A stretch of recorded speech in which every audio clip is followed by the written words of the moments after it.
Damos la bienvenida al periodista Arturo Torres. Él dirige Código Vidrio, la entidad periodística que ha publicado este documento sobre el actual Contralor General de la Nación, Contralor Subrogante Pablo Celi, los chats de Celi y la trituradora de glosas.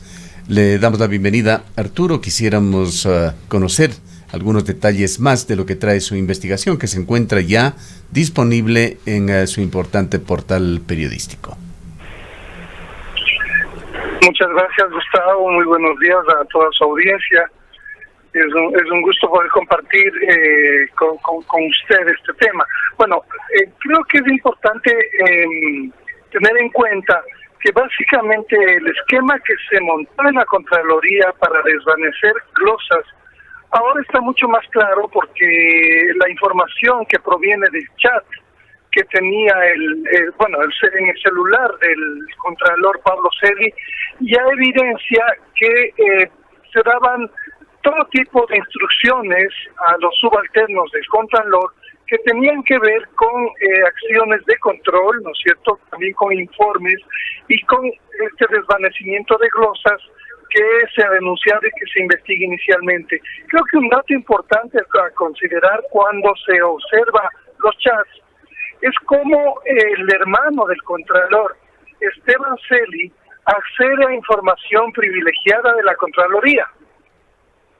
Esto no se conocía, lo que se sabía, se había esbozado por denuncias y un poco con la cooperación internacional que llegó de Estados Unidos, es que en el esquema el hermano del Contralor lo que tenía es una especie de oficina paralela donde arreglaba el desvanecimiento de glosas para favorecer a ciertas empresas, tanto en el sector privado como en el sector público. Entonces, dentro de este esquema aparece en los chats una serie de información que el Contralor Celi intercambia con su hermano, y evidentemente ese es un indicio claro de que él estaba al tanto de muchas cosas y de mucha información que atañe exclusivamente a la Contraloría del Estado. Sí, adelante, tuvimos un breve corte, pero le estamos escuchando. Adelante. Para delinquir y para perjudicar al Estado. Lo que se puede deducir, Arturo, es que las glosas, que no son más que reparaciones determinadas por la autoridad, por la Contraloría, para reparar perjuicios en contra del Estado ecuatoriano en la obra pública, se convertían en montos negociables para la Contraloría. Y también hay otra rama de denuncias que hablan de que estas glosas se convertían también en herramientas de coerción para determinados colaboradores del servicio público o algunos actores políticos. Sí, esa es la perversidad, que un organismo de control se haya convertido en un ente que básicamente direcciona sus investigaciones, maneja los tiempos de acuerdo a intereses económicos, que es lo que está apareciendo como prueba durante este proceso, porque la Contraloría, para entenderlo así de una manera mucho más sencilla, lo que se encarga es de vigilar el gasto eficiente de los recursos públicos y que no se cometan delitos en el uso de recursos públicos. Cuando se establece una glosa, como usted bien lo mencionaba, Gustavo, es una sanción económica por un perjuicio que se causa al Estado ecuatoriano. Y eso debe ser reparado por la persona que es señalada, tanto por el funcionario público como el privado, si está involucrado, para reparar este daño que se le causa al Estado. Si es que hay una fijación discrecional de estas glosas que luego se desvanecen, ¿no es cierto?, dependiendo de la negociación y del pago de sobornos y coimas, todo el principio de la naturaleza de la Contraloría se desdibuja completamente, y ese es el problema más grave que vivimos en este momento. Pues hay una entidad que está absolutamente en duda su efectividad y su control, y por lo tanto además está céfala ahora mismo la Contraloría. Entonces tenemos una crisis que se ha agravado, que ha empezado en un tema de corrupción y ahora tiene un tema institucional político que todavía no ha sido solucionado. Ahora, Arturo, muy buenos días. Valdría la pena quizás destacar la importancia de el aparecimiento de estos chats, teniendo en consideración que de alguna manera vendrían a confirmar o contribuirían a confirmar que efectivamente al interior de la Contraloría General del Estado había una red que se encargaba precisamente de negociar para el desvanecimiento de estas glosas para favorecer a ciertas personas, a ciertos grupos. Así es. Los chats están básicamente aportando para confirmar lo que es el meollo de este tema, que tiene que ver con la operación de una estructura delictiva que básicamente se beneficiaba del pago de coimas por el desvanecimiento de glosas, en el cual entraban diferentes funcionarios a diferente nivel. Esto también llama mucho la atención porque la Contraloría se supone que es un ente lleno de abogados, de especialistas en leyes, y sin embargo lo que hacían es precisamente torcer la ley para beneficiar intereses particulares de esta organización que todavía está por verse todas las ramificaciones que tiene. Arturo, ¿cuál es el rol de Daisy Guevara en todo este entramado que se ha hecho público ahora? Perdón, no lo escuché muy bien la pregunta. Sí, Arturo, consultaba que cuál es el rol de Daisy Guevara, que es uno de los nombres y quien participa en estos chats. ¿Cuál es el rol de ella en todo este entramado al interior de la Contraloría? Sí, ella fue parte del equipo que revisaba precisamente y analizaba el tema de las glosas de una manera técnica, y ella pierde el trabajo, ¿no es cierto? Sale del trabajo y luego hay el chat en el cual ella empieza a escribirle al contralor para contarle que básicamente ella no ha revelado ni va a revelar todo lo pertinente al desvanecimiento de una glosa en particular, que es esta glosa de 111 millones de dólares que se le fijó a Claro por un tema también que no se estableció el pago efectivo de unas frecuencias que se concedieron desde el gobierno anterior a Claro para su operación, y sin embargo la señora perdió el trabajo, pero lo que hace es en este chat dejar claro que ella sabe que hubo irregularidades, que se ordenó el desvanecimiento no de una manera técnica, y que sin embargo ella no va a contar nada porque es muy leal al contralor Celi. Eso también evidencia que detrás de este manejo de esta extinción de la glosa a la empresa telefónica Claro, hubo el pago de comisiones, ¿no es cierto?, que es lo que se investiga aquí, que está siendo también corroborado por la Fiscalía, no ha sido confirmado totalmente, pero recordemos que este desvanecimiento de la glosa ya venía siendo denunciado desde el año 2019, y la Contraloría reaccionó, yo diría tibiamente, diciendo que se trataba de una predeterminación y que no era una glosa confirmada en última instancia, y que por eso se desvaneció esa glosa, pero evidentemente hablamos de un monto muy importante que con los intereses ahora estará llegando siquiera, no sé, a los 120, 130 millones de dólares. Pero es que ese ha sido el modus operandi en distintos proyectos públicos en el país, en esta emisora.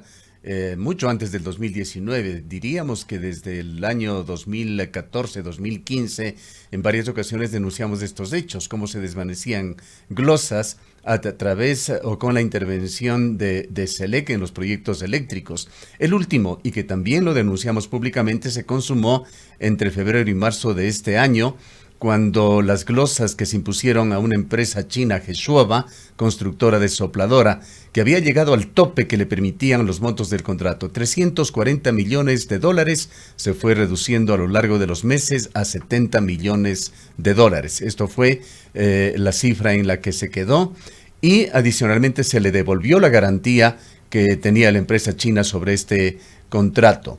Luego se procedió.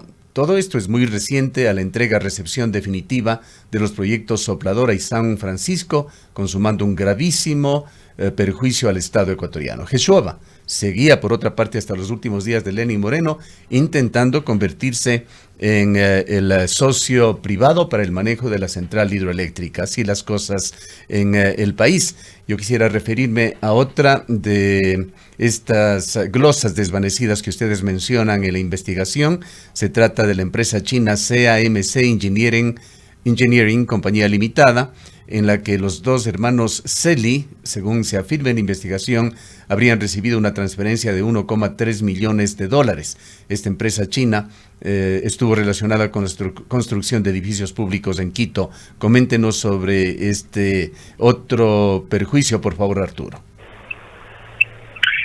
Sí, en el caso de la empresa constructora china, también se establece evidentemente que hay un beneficio para desvanecer las glosas y consecuentemente también ya se ha fijado a través de qué empresa se pagó el soborno, ¿no es cierto?, que es alrededor de 1,3 millones de dólares que reciben desde esta empresa china a la empresa que es de propiedad o que es controlada por Esteban Celi. Entonces ya tenemos claro que el esquema está montado de forma en que siempre los pagos llegan a empresas, ¿no es cierto?, que pueden estar también, y esto todavía no se ha investigado, pero creo que no podemos descartar que más pagos estén dirigidos, por ejemplo, a empresas en paraísos fiscales, y en este caso lo que pasó es que la transferencia está ya ratificada como haberse efectivizado en una empresa relacionada directamente con el hermano del contralor, que es Legalcont. Ahora, yo sí quisiera, Gustavo, en este sentido, destacar que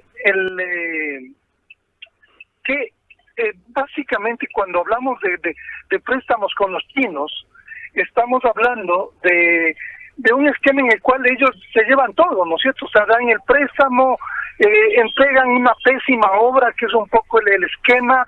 Entonces no hay un concurso público, básicamente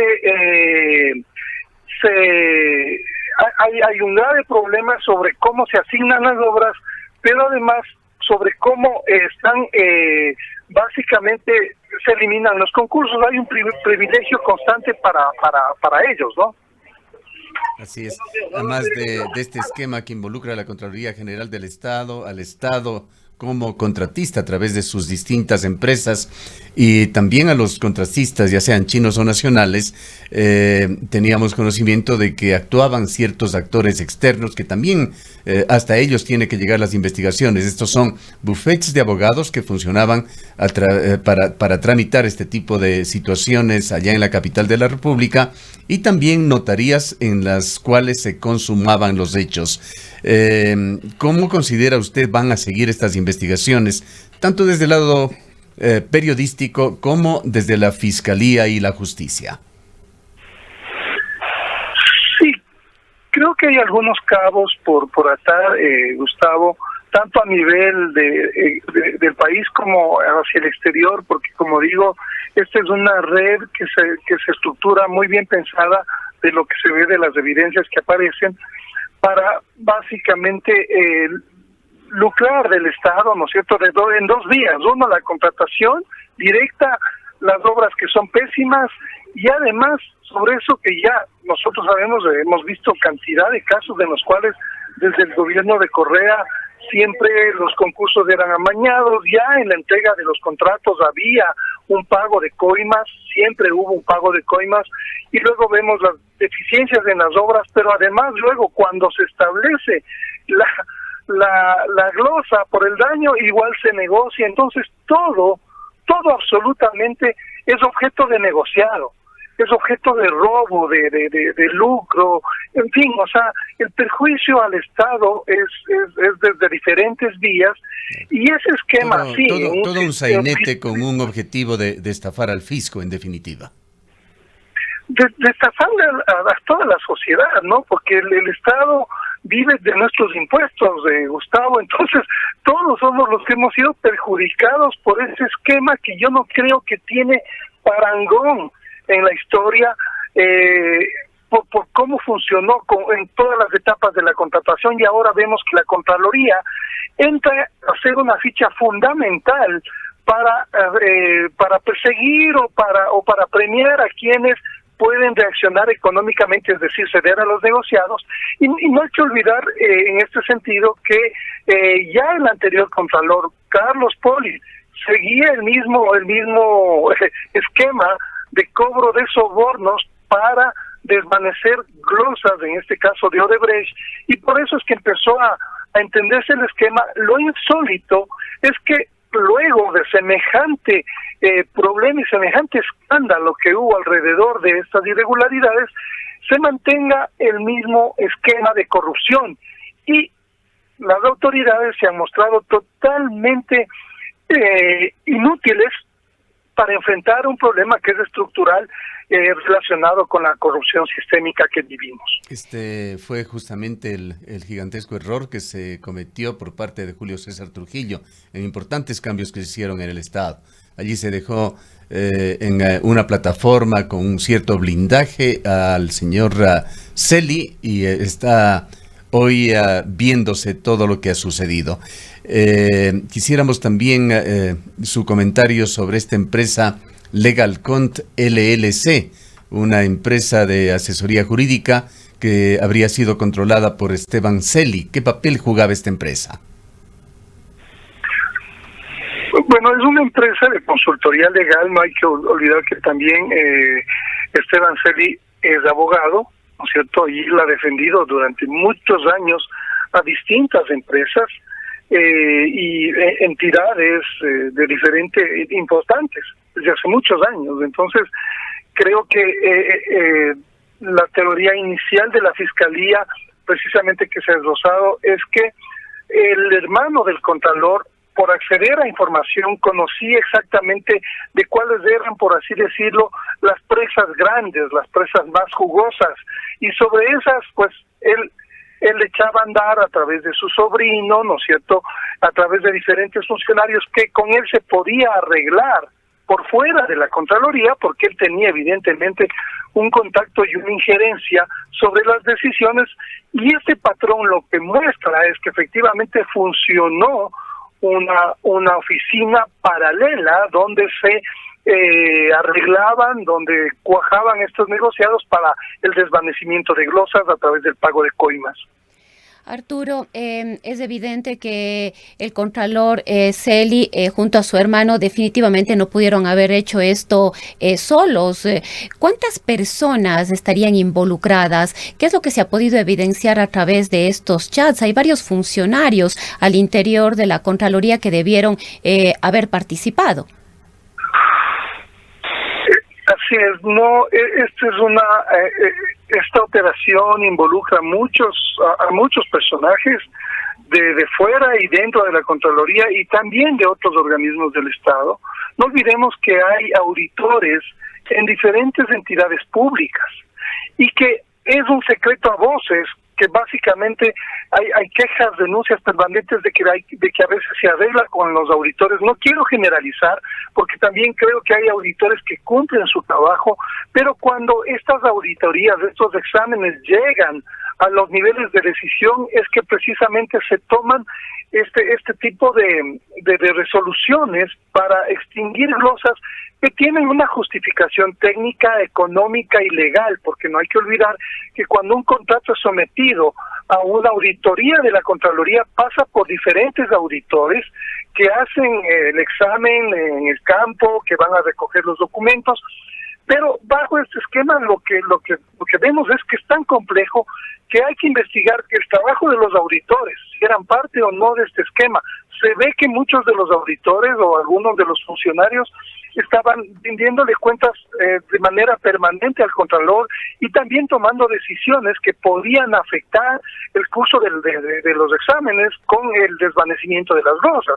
Entonces, hay muchos funcionarios más que tienen que investigarse, tienen que cruzarse mucha más información sobre sus patrimonios para ver el beneficio que revisaban, que recibían en este caso, y también funcionarios a otro nivel de otras entidades del sector público y del sector privado, porque no olvidemos que en una glosa entran dos.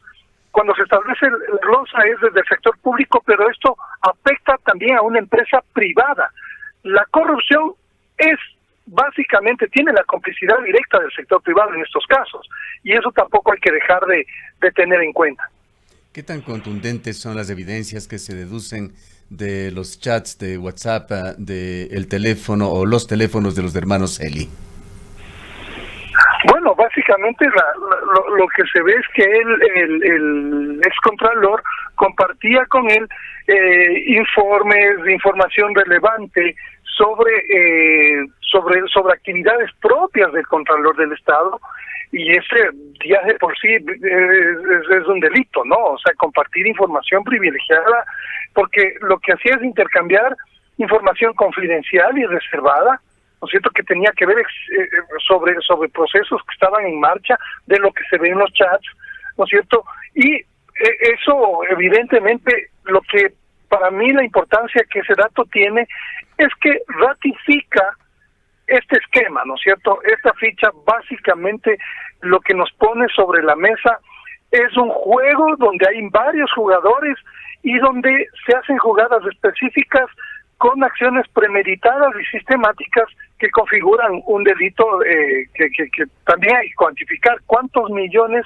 Ya sabemos más o menos los sobornos que han recibido, pero creo que estamos recién al inicio de establecer cuál fue el monto que se apropiaron y que se perjudicó al Estado con este tipo de acciones criminales que están siendo investigadas por la Fiscalía. El caso Las Torres de alguna manera fue la punta del ovillo para que por fin se investiguen estos temas de los que tanto se hablaba en diversos círculos en la Contraloría General del Estado, Arturo. En este caso Las Torres han quedado en entredicho dos nombres: José Augusto, el ex secretario del presidente Lenín Moreno, quien falleció. Sobre la investigación de su muerte no hemos conocido más.